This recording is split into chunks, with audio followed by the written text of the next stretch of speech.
नमस्कार साथियों, मैं परमेंद्र सिंह काव्य प्रसंग में आपका हार्दिक स्वागत करता हूं। आज आपके सामने लेकर आया हूं सुशांत सुप्रिय की कुछ कविताएं। पिछले वर्ष उनका संपूर्ण कविताओं का कविता संग्रह प्रकाशित हुआ है, संपूर्ण कविताएं नाम से, भावना प्रकाशन से। इसी में से उनकी कुछ कविताएं आपके सामने प्रस्तुत हैं। कविता का शीर्षक है कल रात सपने में। कल रात मेरे सपने में गांधारी ने इनकार कर दिया आंखों पर पट्टी बांधने से। एकलव्य ने नहीं काटा अपना अंगूठा द्रोण के लिए। सीता ने मना कर दिया अग्नि परीक्षा देने से। द्रौपदी ने नहीं लगने दिया स्वयं को जुए में दांव पर। पुरु ने नहीं दी ययाति को अपनी युवावस्था। कल रात इतिहास और मिथिहास की कई गलतियां सुधरी मेरे सपने में। कई गलतियां सुधरी मेरे सपने में। कविता का शीर्षक है एक दिन। एक दिन मैंने कैलेंडर से कहा आज मैं उपलब्ध नहीं हूं, और अपने मन की करने लगा।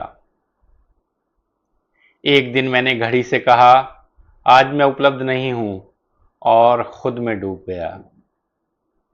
एक दिन मैंने पर्स से कहा आज मैं उपलब्ध नहीं हूं, और बाजार को अपने सपनों से निष्कासित कर दिया। एक दिन मैंने आईने से कहा आज मैं उपलब्ध नहीं हूं, और पूरे दिन मैंने उसकी शक्ल भी नहीं देखी।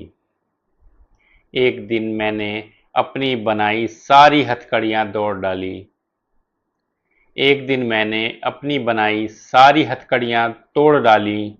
अपनी बनाई सारी बेड़ियों से आज़ाद होकर जिया मैं एक दिन। आज़ाद होकर जिया मैं एक दिन। कविता का शीर्षक है इस रूट की सभी लाइनें व्यस्त हैं। देह में फांस सा यह समय है, जब अपनी परछाई भी संदिग्ध है। हमें बचाओ, हम त्रस्त हैं।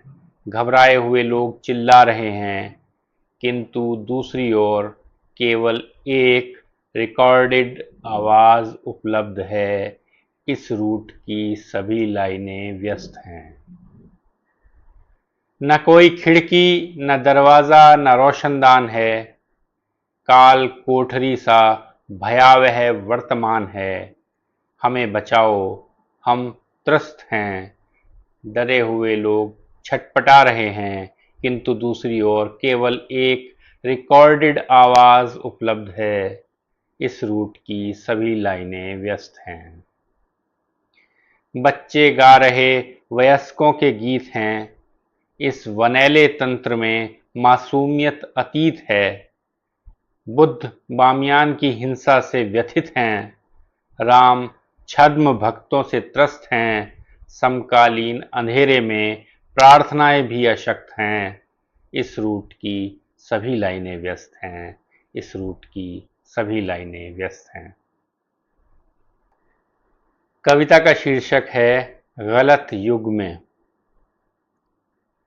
यदि तुम सूरज को गाली देकर धूप से दोस्ती नहीं कर सकते, यदि तुम सूरज को गाली देकर धूप से दोस्ती नहीं कर सकते, यदि तुम चांद को दागदार कहकर चांदनी से इश्क नहीं कर सकते, यदि तुम फूल को नकार कर खुशबू को नहीं अपना सकते, तो तुम गलत युग में पैदा हुए हो। तो तुम गलत युग में पैदा हुए हो।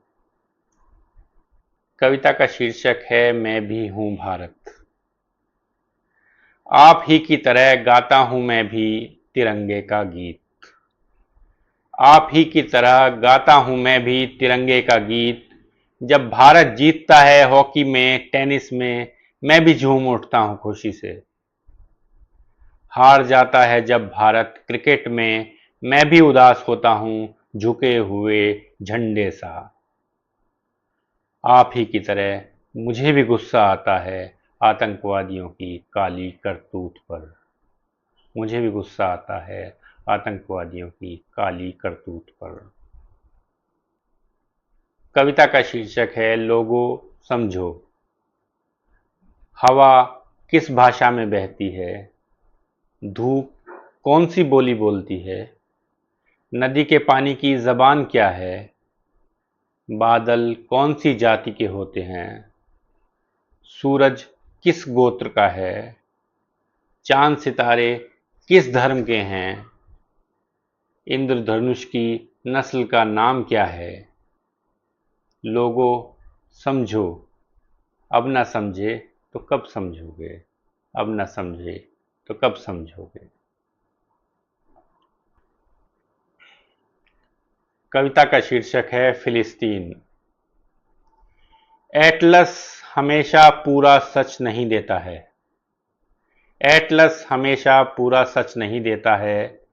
कुछ कौमों का जीवन भिंची हुई मुट्ठी सा होता है। कोई नाम सांसों में रचा बसा होता है। कोई नाम होठों पर आयतों सा होता है। इसे कहीं चेचन्या, कहीं बोस्निया हर्जेगोविना कहते हैं, किंतु इसका मतलब हर भाषा में फिलिस्तीन होता है। किंतु इसका मतलब हर भाषा में फिलिस्तीन होता है। कविता का शीर्षक है डरावनी बात। एक दिन मैं अपने घर गया, लेकिन वह मेरे घर जैसा नहीं लगा। मकान नंबर वही था, लेकिन वहां रहते सगे संबंधी बेगाने लगे। गली वही थी, लेकिन वहां एक अजनबीपन लगा। पड़ोसी वही थे, लेकिन उनकी आंखें अचीनी लगी।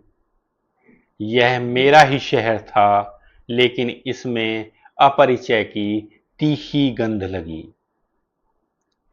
यह एक डरावनी बात थी।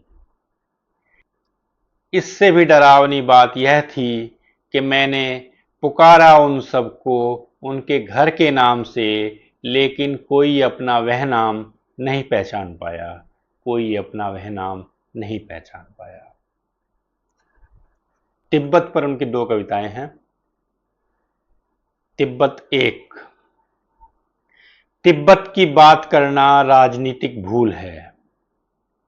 तिब्बत के बौद्ध लामा रो रहे हैं। उनके रुदन में छिपा है दशकों के दमन का दर्द। उनके दर्द में छिपी है आजाद होने की उत्कट इच्छा। उनकी आजादी की इच्छा दमनकारी शासकों का सरदर्द है। दमनकारी शासक बेहद शक्तिशाली हैं। उन्हें सिरदर्द देना राजनीतिक भूल है। कोई राजनीतिक भूल नहीं करना चाहता, इसलिए तिब्बत के बौद्ध लामा दशकों से रो रहे हैं। तिब्बत के बौद्ध लामा दशकों से रो रहे हैं। तिब्बत दो। जब तिब्बत के लामा रोते हैं तो नदियों में बाढ़ नहीं आती।